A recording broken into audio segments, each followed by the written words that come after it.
Welcome to the official YouTube channel for the Colin Cowherd podcast. Go on, hit the subscribe button. There it is, so you don't miss any of our football content this season. It has been, if I might say, fantastic. Okay, Philadelphia 34, Dallas 6. Terribly ineffective first half. 4 total turnovers in the first half. I think we were just waiting for Philadelphia to take over in the third, and they did. In the third quarter, the Eagles had 116 yards. The Cowboys had 3. And again, they didn't ask Jalen Hurts to do much. I'm looking at it right here. 14 for 20, 202 yards, a couple of touchdowns. Trey Lance came in third quarter. This was a really predictable blowout. I watched Carolina and the Giants to start the day. I believe what I'm going to say is true, that Dallas is the worst team in the NFL right now.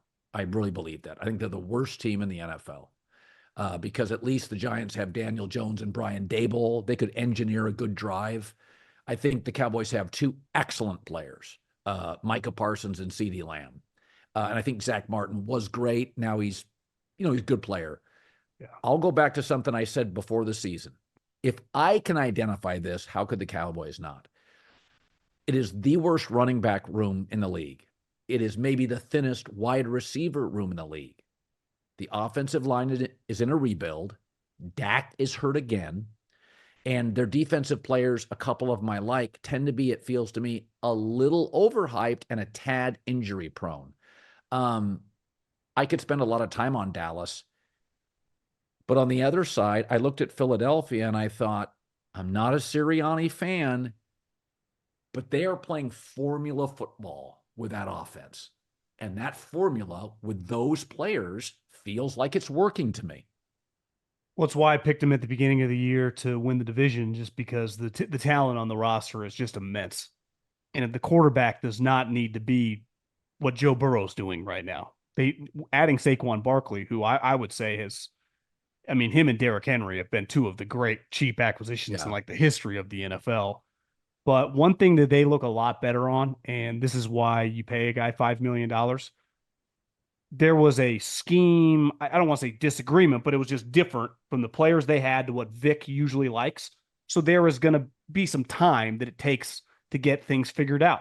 Well, what's happening over the last month? Jalen Carter, the premium player in which they draft, has played a lot better. I'm watching today, Nakobe Dean making plays all over the place. Yes. Nolan Smith has come on. They have just, some of these young players have just slowly made more plays as the season goes on. Why? Vic Fangio knows what he's doing. Now, he's an intense, a lot different than what they had last year with the Patricia Desai situation. But listen, obviously they're playing the Cowboys today, but I would just say over the last month, they have looked like a much more capable defense. Early on in the season, it was like, this is not possible. That's my question mark with Baltimore. You can't play that bad a defense and win a Super Bowl. It's not possible. Can't do it. Especially in the conference in there and playing Josh Allen and Patrick Mahomes and probably Justin Herbert as well. But you watch the Eagles, if their defense is just solid, when healthy, A.J. Brown, Devontae Smith, Dallas Goedert, and Saquon Barkley with Jalen, passing and running ability, it just doesn't get any better in the NFL. It's just Philadelphia. I watched them today, as I was kind of disappointed in San Francisco. I think Philadelphia has the best roster in the league. I think offensively, definitely. I think offensively, definitely. I think defensively, they have players. They're young. Some of their best players are young. Yeah, I think offensively, when Jalen's playing like he has the last month, you can't even compare. And when the left tackle's healthy, their offensive line is excellent. They have a top, 2 or 3 running back. They have a quarterback who's played like a top 6, 7 guy all season long. They have a high-end tight end. They have elite 2 wide receivers. So, and listen, I know Kellen Moore takes a lot of shit. I've followed his career since he was a player. I think he's a pretty bright guy. Yeah. He was pretty good for the Cowboys. We can nitpick him all we want. I do think when you watch Dallas, NBA coaches talk about this a lot. Like when you play a team and their star player goes down, like the day before you play them, your team just like, oh, Giannis is out and you don't take him serious. All of a sudden you lose. Like, I thought that first half was the Eagles. Like, how could they take the Cowboys as seriously once Dak rips his hamstring off the bone? And they felt like they were sleepwalking through the game for about the first 25 minutes. And then they realized, okay, this is JV versus varsity. They flipped a switch. And basically 15 minutes, they scored what felt like 30 points, and it was over in a heartbeat.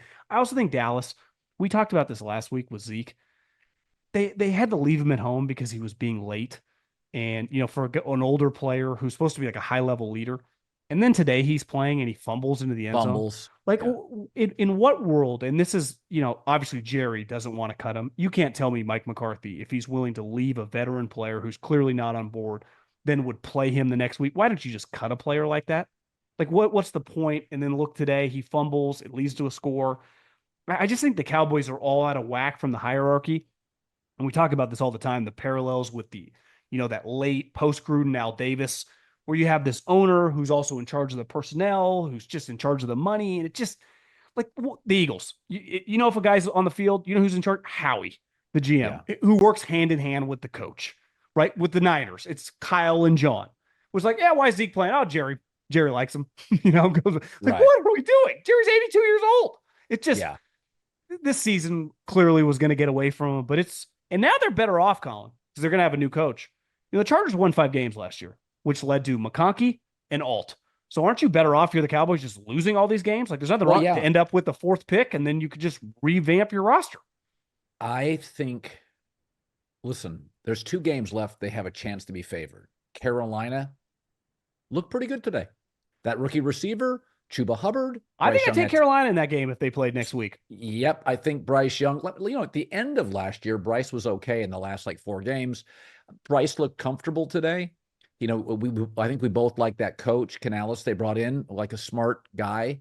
I think Carolina can move the ball. I think that wide receiver they picked early is a hit. He's a really South Carolina guy. He's like a Debo. He can play. And now New York, they probably win, but that schedule it's L's. And my take is where you want to get. So your Giants will probably have the number 1 pick. New England could reel off 3 more wins. They're not going to be number 1 easily. And they don't need a quarterback. And I think Gerard Mayo, now forget Brissett. Drake's their guy. Drake May. This locker room is young. They're going to fight their ass off to win games. Giants. I would buy some stock. Now we'll see if the coaching staff. Drake May is a pretty interesting player, Colin. Yep. He's hard to watch and go, there's something there. A lot of coaches would want to work with that. Yeah, his comp was Justin Herbert. He was an unpolished Justin Herbert. You can completely see it. You can absolutely see the movement, the size, the arm. His feet aren't quite as good. I mean, Herbert looks like the league logo. He's got that perfect wide stance. How good does he look right now? Oh my God. Oh, Jesus God. But my takeaway here with Dallas is if Carolina plays well, and they'll have something to play for here. I think they want to keep Bryce Young and keep him healthy. I think the Cowboys could have the 2nd to 3rd pick in this draft. Again, if Chicago was worse, they got a quarterback. If New England was, have a quarterback. You start getting into that 3 or 4 spot. Right now, they're a 3-win team. Let's say they finish with 4, John. Somebody's going to move up for Cam Ward. Somebody's moving up for him. And I think Dallas could get a couple seconds, a couple thirds. That's how you read. That's what do a Houston. What I think makes it really hard for Dallas? Obviously, Mike McCarthy was in the last year of his deal, had to have success to keep his job. He's going to get fired. But if you look at the resumes when they fired Jason Garrett and hired Mike McCarthy was just a way better coach than Jason Garrett.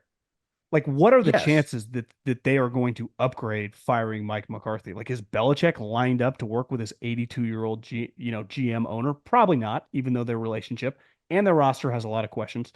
Like, honestly, the only thing they're going to have going for them, because they never have cap space, is going to be their high draft picks in every round.